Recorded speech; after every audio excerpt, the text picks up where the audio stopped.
ব্যক্তির বিচার করতে গিয়ে যদি কোনো সংগঠনের ব্যাপারে কোনো স্পেসিফিক ফাইন্ডিং আদালতের সামনে আসে, আদালত সে ব্যাপারে প্রয়োজনীয় আদেশ দিতে পারবেন। রংপুরের শহীদ আবু সাঈদের হত্যাকাণ্ড সংক্রান্ত যে মামলা, সেখানেও সাক্ষ্য গ্রহণ চলছে। সেখানে আয়ান নামে যে ছেলেটি আবু সাঈদকে গুলিবিদ্ধ হওয়ার পরে তাৎক্ষণিকভাবে রেস্কিউ করতে গিয়েছিল, নিজেও গুলিবিদ্ধ হয়েছিল, সে সাক্ষী দিয়েছে এবং সেই সময়ের ঘটনার পূর্বাপর বর্ণনা তিনি দিয়েছেন।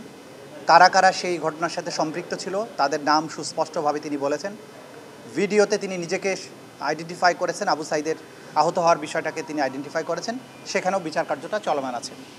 আজকে এখানে নাহিদ ইসলাম সাহেব সাক্ষী দিয়েছেন এবং তিনি যেটা বলেছেন যে দল হিসেবে আওয়ামী লীগের অপরাধের সম্পৃক্ততার প্রমাণ পাওয়া যাচ্ছে, তারও বিচার হতে পারে।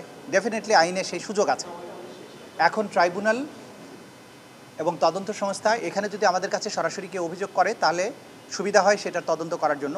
এর বাইরেও যেহেতু যে সমস্ত সাক্ষ্য প্রমাণ আদালতে উপস্থাপিত হয়েছে, ব্যক্তির বিরুদ্ধে যে সমস্ত সাক্ষ্য প্রমাণ আসছে, সেই সব সাক্ষ্য প্রমাণের মধ্যেও দল হিসেবে সেই সময়ের ক্ষমতাসীন যে দল ছিল আওয়ামী লীগ, তার সহযোগী সংগঠন হিসেবে যুবলীগ, ছাত্রলীগ, স্বেচ্ছাসেবক লীগ, 14 দল, তাদের সম্পৃক্ততার অকাট্য প্রমাণ কিন্তু আদালতে আসছে।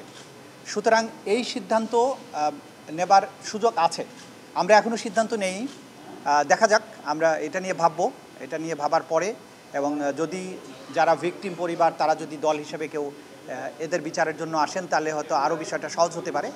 কিন্তু এই ব্যাপারে আমরা এখনও চিন্তাভাবনা করিনি। চিন্তাভাবনা করার পরে এই ব্যাপারে যথাসময়ে সিদ্ধান্ত গ্রহণ করা হবে। তদন্ত সংস্থায় আমাদের আইনটা হচ্ছে যে তদন্ত সংস্থার কাছে যদি কোনো ফর্মে তাদের কাছে ইনফরমেশন আসে, তদন্ত সংস্থা যদি জানতে পারে যে এই ধরনের অপরাধ কোনো ব্যক্তি অথবা কোনো গোষ্ঠী অথবা কোনো দল, কোনো সংগঠন, কোনো এজেন্সি করেছে, তাহলেই সেটার বিরুদ্ধে তিনি তদন্ত শুরু করতে পারেন।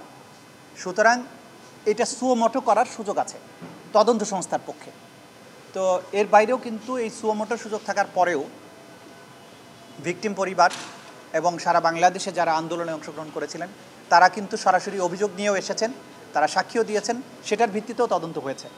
দু ধরনের পথই উন্মুক্ত আছে। কোন পথে আমরা যাব বা তদন্ত সংস্থা যাবে সেটা যথাসময়ে হয়তো আপনারা জানতে পারেন। সুমোটো ব্যক্তির বিচার করতে গিয়ে যদি কোনো সংগঠনের ব্যাপারে কোনো স্পেসিফিক ফাইন্ডিং আদালতের সামনে আসে, আদালত সে ব্যাপারে প্রয়োজনীয় আদেশ দিতে পারবেন। কিন্তু একটা সংগঠনের বিরুদ্ধে স্পেসিফিক্যালি সংগঠনকে আসামি করে মামলা করার যে বিধান পরবর্তীতে আইনে সংযুক্ত হয়েছে, সেটার জন্য কিন্তু তার বিরুদ্ধে তদন্ত হতে হবে, তার বিরুদ্ধে চার্জশিট দাখিল হতে হবে, তারপরে ফর্মাল চার্জ দাখিল করতে হবে, সেটা আরেকটা প্রক্রিয়া। কিন্তু ব্যক্তির বিচারের মধ্যে কোনো সংগঠনের সম্পৃক্ততা আসতেই পারে, সেই সময় সেই সংগঠনের ব্যাপারেও কিন্তু আদালত ফাইন্ডিং দিতে পারে। দুটো রাস্তাই ওপেন আছে।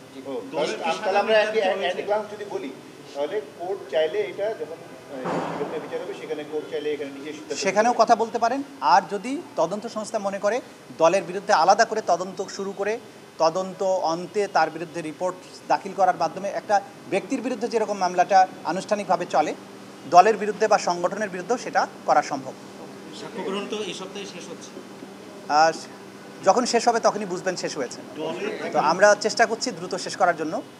আজকে যিনি দিচ্ছেন সাক্ষ্য, তারপরে ম্যাক্সিমাম হয়তো একজনের একটা সংক্ষিপ্ত সাক্ষ্য হতে পারে, এরপরেই ইনভেস্টিগেশন অফিসারদের। আমরা আমাদের তো নিজের থেকে সিদ্ধান্ত নেওয়ার দরকার নেই, আইন তার নিজস্ব গতিতে চলবে। আর নির্বাচন আসলো কি আসলো না বিচারিক কার্যক্রমে আমরা সেটাও আমাদের ভাবার প্রয়োজন নেই বা সুযোগও নেই। আইন নিজস্ব গতিতে চলবে। আইনের প্রয়োজনে, ন্যায় বিচারের প্রয়োজনে যখন যেটা করা দরকার হবে সেটা তদন্ত সংস্থা করবে, ট্রাইব্যুনালও করবে।